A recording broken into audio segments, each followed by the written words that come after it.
Capitolo 22. Il caso FedEx ed Amazon. Il video è narrato da Luna, la nostra intelligenza artificiale. Eccoci arrivati al punto che abbiamo annunciato. Prima di parlare di soluzioni, dobbiamo avere chiari tutti i nostri problemi, gli aspetti sui quali dobbiamo migliorare, aver chiaro lo scenario competitivo all'interno del quale siamo posti, e a nostro avviso, dobbiamo partire con il fare chiarezza su una cosa.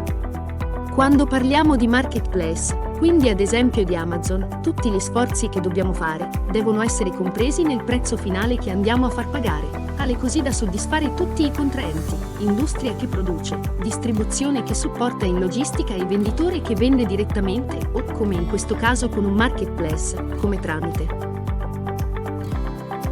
Quando ci troviamo di fronte, come in questo caso, ad Amazon, che rappresenta sia il venditore sia il partner logistico, anche se il venditore vero e proprio è il negozio X, ma tutti conoscono e riconoscono Amazon, tanto che inizia anche a fare prodotti a marchio proprio o sotto la sua egida.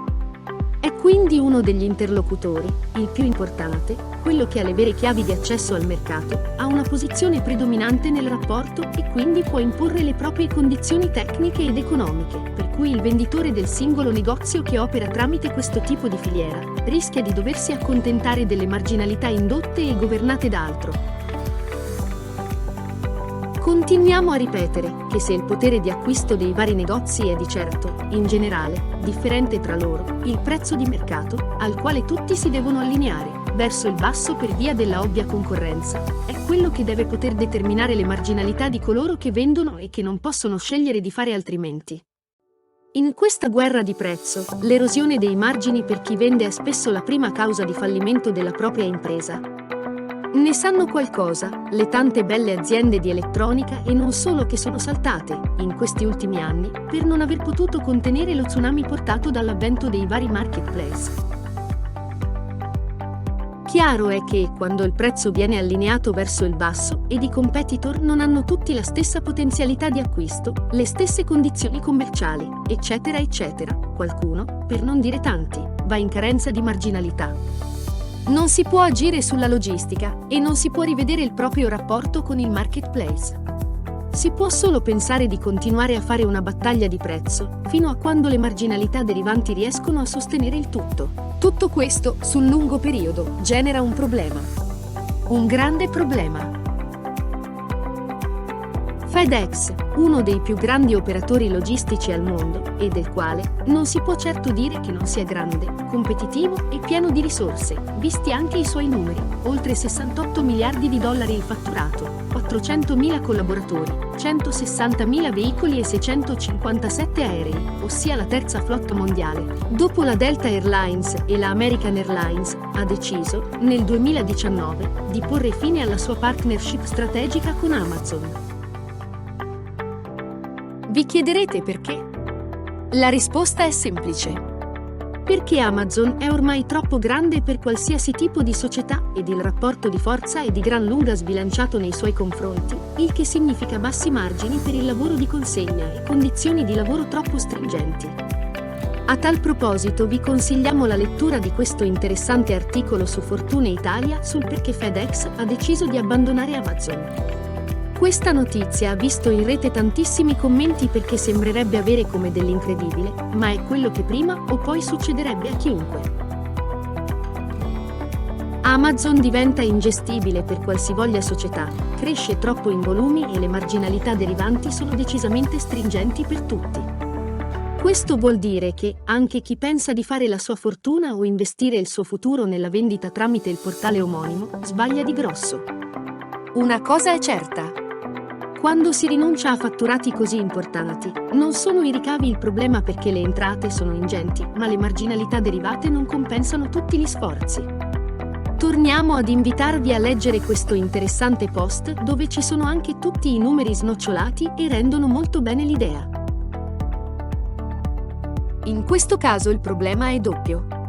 Ovvio che ogni importante operatore logistico ha come principale ambizione quella di annoverare i migliori e più grandi clienti, e quindi anche Amazon, ma se poi ti accorgi che il rapporto in percentuale tra sforzi, volumi generati e marginalità derivanti è a dir poco esiguo, ti conviene fare delle riflessioni. Se poi, come sta succedendo, Amazon diventa pure un operatore logistico improprio e quindi potenzialmente domani anche un concorrente sul mercato, le riflessioni possono e devono diventare azioni. Questo è stato il caso di FedEx che ha mollato la presa. Qualcuno prenderà ora il suo posto, magari anche a condizioni peggiorative, ma domandiamoci perché un gigante come FedEx ha rinunciato ad un cliente così importante. E non è certo per mancanza di voglia di crescita. Tutto ciò deve insegnarci molto e farci domandare anche chi sbaglia cosa, allora dobbiamo fermarci e riflettere. Non è che quello che sta accadendo con i trasporti accadrà anche con i venditori? Quali saranno i risvolti di quelle 243.000 referenze che Amazon ha deciso di mettere sotto il proprio marchio? Avete pensato di vendere tramite Amazon? Bene, a nostro modesto avviso guardate bene se non volete arrivare ad una perdita nel tempo e risorse. Meglio qualcosa creato a propria misura, sul quale investire nel tempo, ma che comunque resta tuo. Non continuate quindi a stampare volantini solo perché avete sempre fatto così, non continuate a rinnovare degli inutili programmi di fidelizzazione dei clienti solo perché lo fanno tutti. È ora di prendere l'iniziativa. Quando evolvere ed iniziare a fare degli investimenti realmente mirati per proteggere quello che è il nostro vero patrimonio, ossia i nostri clienti. Hai un'attività commerciale? Sì. Bene. Aprila anche online tramite noi. Quindi, alla domanda come creare un e-commerce, le risposte sono: non il classico sito e-commerce aperto a tutti, ma un'app personalizzata per la tua attività che tu possa far installare ai tuoi clienti. In questo modo venderai solo a loro, ossia solo a coloro che ti conoscono e l'hanno scaricata, ma fidelizzerai 1 milione di volte di più di uno store aperto a tutti, ma da pubblicizzare. Ricorda che i tuoi clienti fedeli sono i tuoi clienti più importanti.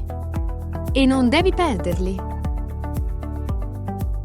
Noi proponiamo la nostra soluzione.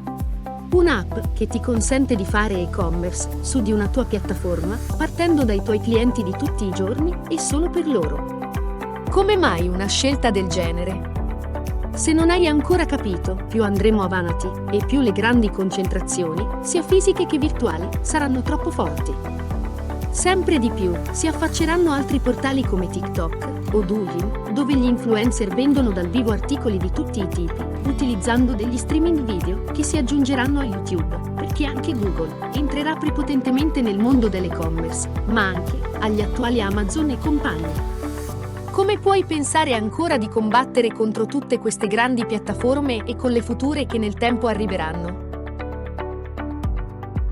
L'app ti consentirà tutto in modo smart ed ha tutta una serie di funzioni che, oltre a fornire ai tuoi clienti dei servizi a valore aggiunto, li fidelizzerà, vendita dopo vendita. Curioso di scoprire come creare un e-commerce con la nostra app, E-commerce Evolution? Scopri tutte le sue funzioni.